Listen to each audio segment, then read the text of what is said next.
గురుదేవులకు నమస్కారం. విజయోస్తు కుమారా.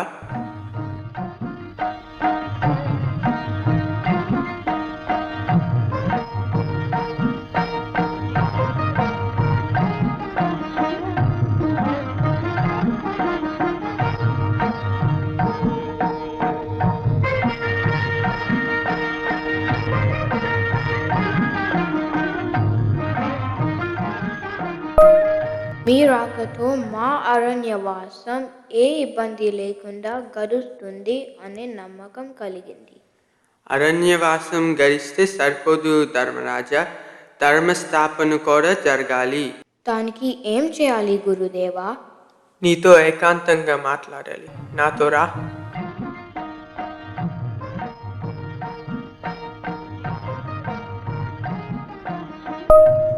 కౌరవ పక్షంలో భీష్మ ద్రోణుల వంటి వీరులతో పోరాడి గెలవాలంటే మీకు ఎన్నో అస్త్రాలు కావాలి. అవును, మీరు అన్నది నిజం. మా కర్తవ్యం ఏమిటో చెప్పండి. ఇదిగో నీకు ప్రతిస్మృతి అనే విద్యను ప్రసాదిస్తున్నాను.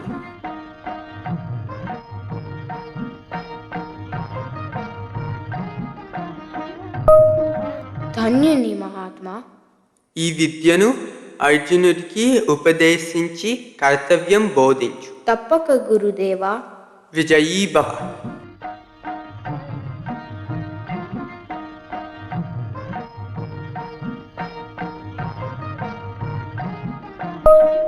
పాదపూజ అందుకొని వ్యాస మహర్షి మిమ్మల్ని మాత్రమే పక్కకి తీసుకెళ్ళి ఏమి రహస్యం చెప్పారు? అవును అన్నయ్య, అతను వచ్చిన పని ఏంటి? చాలా ముఖ్యమైన పని. ఆ ముఖ్యమైన పని ఏంటన్నయ్యా? యుద్ధానికి సిద్ధం కమ్మన్నారు. అవును, దానికి ఏమేం చేయాలి? కౌరవుల పక్షంలో మన తాతగారు భీష్ముడు, ఇంకా గురువు గారు ద్రోణుడు వంటి వీరులు ఉన్నారు. కాబట్టి మన దగ్గర ఉన్న అస్త్రాలు శస్త్రాలు సరిపోవు. మరి ఏమి చేయాలి? అందుకే తపస్సు చేసి దేవతలను మెప్పించి మరిన్ని అస్త్రాలు సంపాదించాలి. అయితే మీ అందరిలో ఉత్తమ వీరుడైన అర్జునుడే వెళ్ళాలి. ఏమంటావు అర్జున? అన్నయ్య ఆజ్ఞ ఎలా అయితే అలా చేయడానికి సిద్ధం. వ్యాస భగవానుడు కూడా నువ్వే ఈ కార్యం చేయాలని అన్నాడు. మరి తపస్సుకి సిద్ధమైన అర్జున, మన అర్జునుడిని ఇంకోసారి అడగాల ఏంటి? అర్జున, తపస్సుకి వెళ్తున్నా, నీ ఆయుధాలు తీసుకెళ్ళు.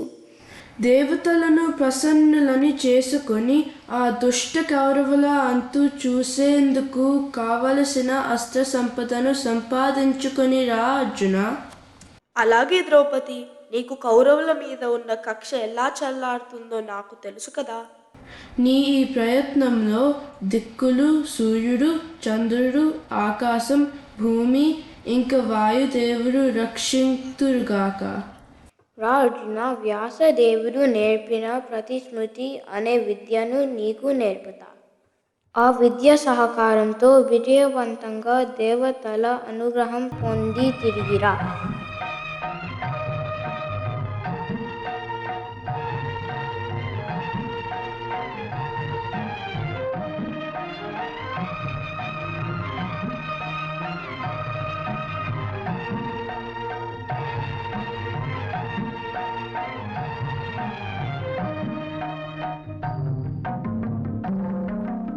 ఆహా, ఇంద్రకీలాద్రి పర్వతం ఎంత ప్రశాంతంగా ఉంది. అందుకేనేమో ఈ ప్రదేశం తపస్సుకి సరి అయిన ప్రదేశం. ఇక్కడ కూర్చొని మొదలు ఇంద్రుని కోసం తపస్సు చేస్తాను. ఓ మహావీర, ఆగుము. ఎవరది? తాపసులు ఉండే ప్రదేశంలోకి ఆయుధాలతో వచ్చి మమ్మల్ని ఎవరని అడుగుతావా? నమస్కారం మహాత్మా. అసలు ఈ జనరహితమైన ప్రదేశంలో ఎవరున్నారని ఆశ్చర్యంతో అన్నాను. మీరు అనుమతిస్తే ఇక్కడ తపస్సు చేసుకుంటాను. అసలు నీవు ఎవరవు? ఇక్కడికి ఎందుకు వచ్చావు? పాండవ మధ్యముడైన అర్జునుడిని దేవతలని ప్రసన్నం చేసుకుందామని తపస్సుకై వచ్చాను. తపస్సుకి ఆయుధాలతో ఎవరైనా వస్తారా? మీ ప్రశ్న చాలా సమంజసం. దేవతల దగ్గర అస్త్రశస్త్రాలను సంపాదించాలన్న ఉద్దేశంతో వచ్చాను. కానీ క్షత్రియుడిని కాబట్టి రక్షణ భారం ఎప్పుడూ ఉంటుంది. అలాంటప్పుడు తపస్సుకి వచ్చిన ఆ ధర్మం వదిలిపెట్టకూడదు కదా, అందుకే ఆయుధాలతో వచ్చాను.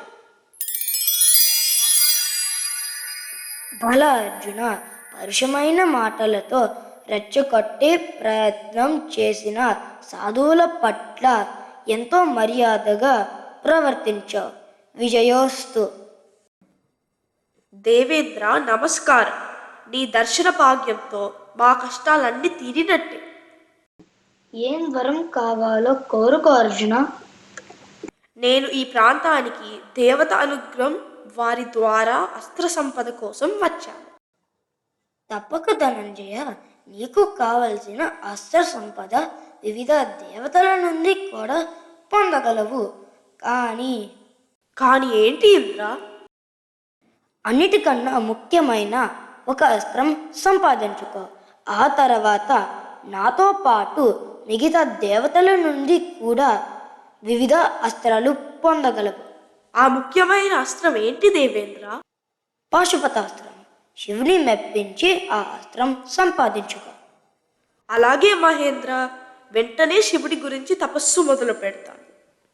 శివుని మెప్పించాలంటే ఇంకా హిమాలయాల్లోకి వెళ్ళి ఘోర తపస్సు చేయాలి. ధన్యుణ్ణి. మీ ఆశీర్వచనంతో తప్పక విజయం సంపాదిస్తాను. శివుడు అంత తేలిగ్గా లొంగడు. ఎటువంటి పరీక్షలు పెడతాడో జాగ్రత్తగా గమనించి శివుని మెప్పించు. విజయీ భవ.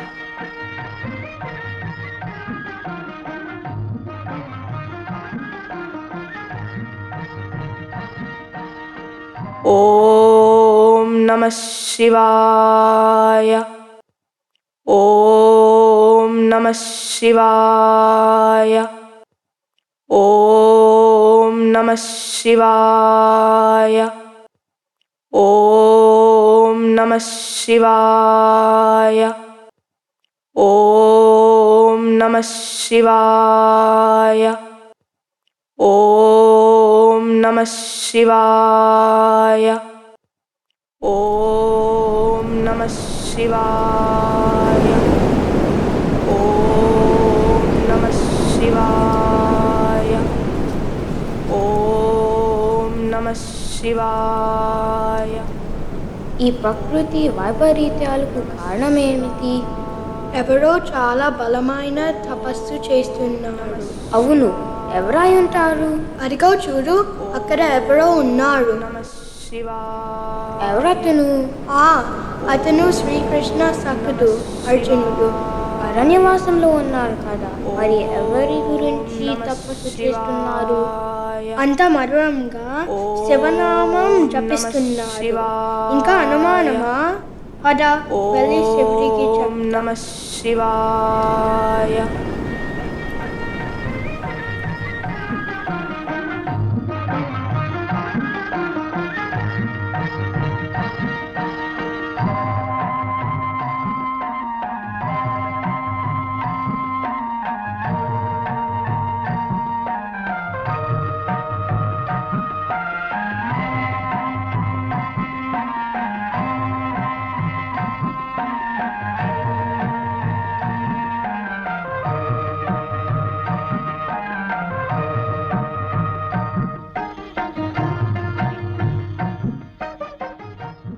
పరమశివ, రక్షించు, రక్షించు. ఏమి జరిగింది? ఎందుకీ అడావుడి? సర్వాంతర్యామివి నీకు తెలియని విషయమా? మీ భక్తులను ఎందుకు పరీక్షిస్తున్నారు స్వామి? వాళ్ళెందుకు వచ్చారో వాళ్ళనే చెప్పని దేవి. పరమాత్మ, అర్జునుడు తపస్సుతో లోకాలని అల్లకల్లోలం చేస్తున్నాడు. అర్జునుడా ఎందుకు తపస్సు చేస్తున్నాడు? ఇంకెందుకు? నా కోసం, అస్త్రాల కోసం. అవును, ప్రస్తుతం 4 నెలలుగా ఘోర తపస్సు చేస్తున్నారని విన్నాము. మొదటి నెల కేవలం 3 రోజులకి ఒకసారి ఆహారం తీసుకునేవాడు. ఆ తర్వాత నెల ఉపవాసంను రెట్టింపు చేశాడు. ఆపై 15 రోజులకు ఒకసారి ఆహారం తీసుకొని ఇంకో నెల తపస్సు చేశాడు. ప్రస్తుతం ఒంటి కాలిపై నిలబడి గాలి మాత్రమే ఆహారంగా తీసుకుంటూ తపస్సు చేస్తున్నారు. ఆహా, ఎంత కష్టమైన తపస్సు చేస్తున్నాడు. అలా తపస్సు చేస్తున్న అర్జునుడిని చూడాలని ఉంది స్వామి. తప్పకుండా దేవి, కానీ తపస్సుకి తగ్గ ఫలితానికి యోగ్యుడు కాదో ఒక చిన్న పరీక్ష పెడతాను. బాగుంది. ఎటువంటి పరీక్ష? తన పరాక్రమానికి పరీక్ష. మూకాసురా, ఇలా రా. అర్జునుడు భూలోకంలో ఘోర తపస్సు చేస్తున్నాడు. అతనికి పరీక్ష పెట్టబోతున్నాడు. అందులో భాగంగా నువ్వు వరాహ రూపంలో వెళ్ళి అర్జునుడి తపస్సు భంగపరిచే ప్రయత్నం చేయి. నీకు నాపై నమ్మకం ఉందా? ఉంది స్వామి. అయితే నిశ్చింతగా నేను చెప్పింది చేయి. నీ ప్రాణానికి ఏం భయం లేదు. అలాగే ప్రభు. దేవి, మనం కూడా వేషం మార్చుకొని వెళ్దాము. నేను కిరాతుడి రూపం ధరించి వస్తాను. నేను మీకు తగ్గట్టు చంచితగా వస్తాను. స్వామి, మేము కూడా మీతో రావచ్చా? తప్పకుండా. మీరు కూడా వేషం కట్టి మా వెంట రండి. జై జై శంకర, హర హర శంకర.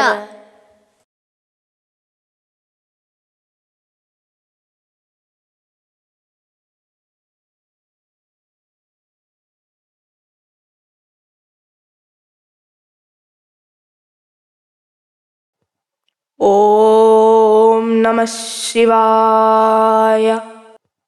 ఓం నమః శివాయ. ఓం నమః శివాయ. ఓం నమః శివాయ. చూసావా దేవి, అర్జునుడు ఎంతగా వెలిగిపోతున్నారో. అవును, మీ అనుగ్రహం ఉంది కాబట్టే ఆ దివ్య కళ ఉంది. మూకాసురా, ఇంకా నీ పని మొదలు పెట్టు.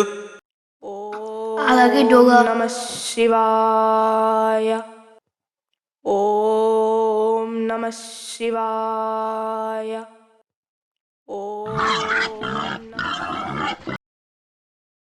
ఓ సోస్కురాడా, అది నేను ఆటాడుతున్న పంది. నేనే సంపాల.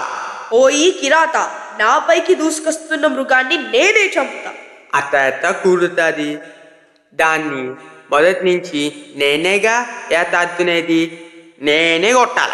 భలే కథలు చెప్తున్నావే. ఏం చెంచిత, ఏం సవ్వలు లేకుండా ఇంత చూస్తున్నావే? నువ్వనే చెప్పు. అవును మావా, నువ్వేగా దాన్ని ఇంత దూరం తెచ్చింది. ఆ గది అట్టా చెప్పు ఈ సిన్నోడికి. ఏదేమైనా సరే ఈ జంతువుని నేనే చంపుతా. నీకు వీలుంటే ఆపు.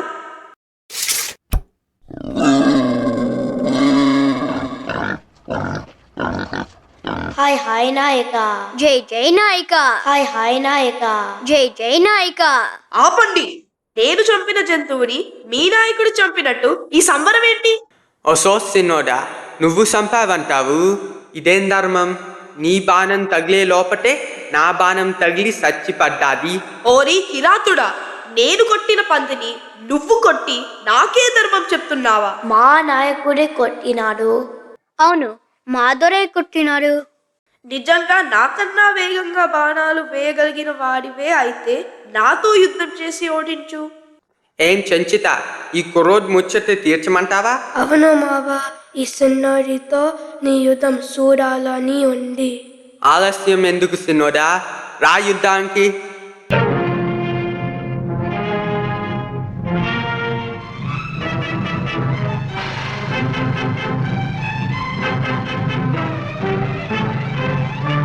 ఆహా, ఏమి ఆశ్చర్యము! ఇతను దేవేంద్రుడా, కుబేరుడా, లేక పరమశివుడా? నా బాణాలు ఇతనిపై ఎటువంటి ప్రభావం చూపించటం లేదే.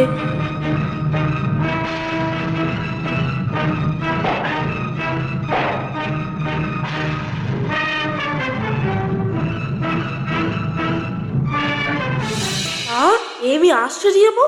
నా అక్షయ బాణ తూణీరములు కూడా శరశూన్యమైపోయాయే. ఇక ఉపేక్షించి లాభం లేదు.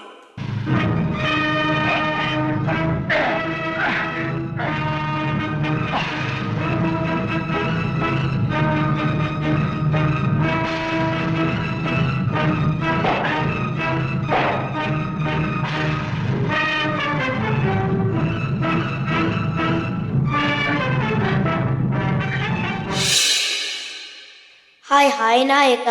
జై జై నాయక. హాయ్ హాయ్ నాయక. జై జై నాయక. ఇంక పదండి, ఈ వేషానికి ముగింపు సమయం వచ్చినది. అవును స్వామి, నిజ స్వరూపంతో అర్జునుడికి దర్శనం ఇద్దాం. ముందు మూకాసురుడికి విముక్తి కలిగించి వెళ్దాం. లే మూకాసురా, నీవు నీ కర్తవ్యం పూర్తి చేశావు.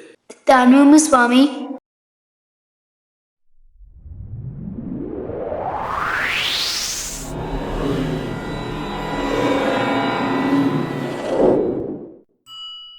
ఏడియా కిరాతుడు నన్నే మూర్చపోయేట్టు కొడతాడా? అర్జున, నీ తపస్సుకి శౌర్యానికి మెచ్చాను.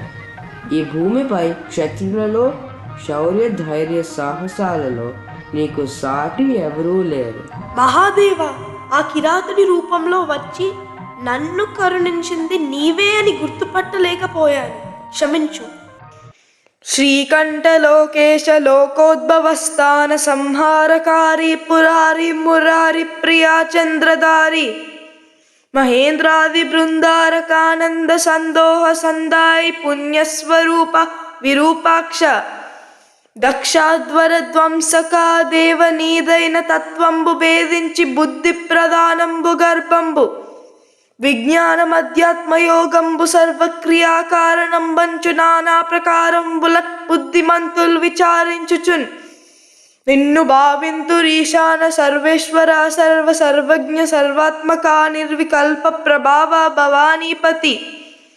నీవు లోకత్రయే వర్తనంబున్మహీవాయు కాత్మాగ్ని సోమార్కతోయంబులంజేసి కావించి సంసార చక్రక్రియ యంత్రవాహుండవై ఆదిదేవ మహాదేవ నిత్యంబునత్యంత యోగస్థితి నిర్మల జ్ఞాన దీప ప్రభాజాల విధ్వస్త నిస్సార సంసార మాయాంధకారుల్ జితక్రోధరాగాదోషుల్యతాత్ముల్యతీంద్రుల్ భవత్పాద పంకేరుహద్యాన పీయూషధారానుభూతిన్ సదా తృప్తులై నిత్యులై రవ్యయ భవ్య సేవ్య భవాభర్గ భట్టారక భార్గ వాగత్స కుత్సాది నానా ముని స్తోత్ర దత్తావదాన లలాటేక్షణోగ్రాగ్ని భస్మీకృతానంగ భస్మానులిప్తాంగ గంగాధర నీ ప్రసాదంబు నంజర్వ గీర్వాణ గంధర్వులున్ సిద్ధ సాధ్యోరగేంద్ర సురేంద్రాదులున్ శాశ్వతైశ్వర్య సంప్రాప్తులైరీశ్వర విశ్వకర్తాసురాభ్యర్చిత నాకు నభ్యర్థితంబుల్ ప్రసాదింపు కారుణ్యమూర్తి త్రిలోకైకనాథ నమస్తే నమస్తే నమః. లే అర్జున, నీ తప్పు క్షమించాను. ఇదిగో నీవు పోగొట్టుకున్న గాంధీవం. నీ అక్షయ బాణ తూనీరం కూడా మళ్ళీ యథాప్రకారం అక్షయం అవుతుంది. నీ సాహసానికి మెచ్చాను. నీకు ఏమి వరం కావాలో కోరుకో. ఓ ముక్కంటి, నాకు అస్త్రాల్లోకెల్లా రౌద్రమైన దివ్యాస్త్రంగా చెప్పబడిన పాశుపతాస్త్రం ప్రసాదించు. ఆ అస్త్రానికి ఉన్న మహిమ పూర్తిగా తెలిసి అడుగుతున్నావా? ఆ అస్త్ర ప్రయోగం వల్ల లక్షలాది ఈటలు విషసర్పాల వంటి బాణాలు పుడతాయని విన్నాను. అది ప్రయోగిస్తే దాదాపు ప్రళయం జరిగినట్టే.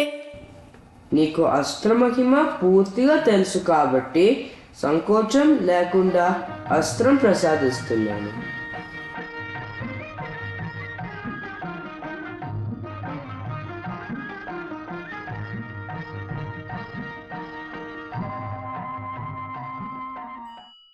కుమార, అస్త్రప్రయోగం మరియు ఉపసంహారము తెలుసుకున్నావు.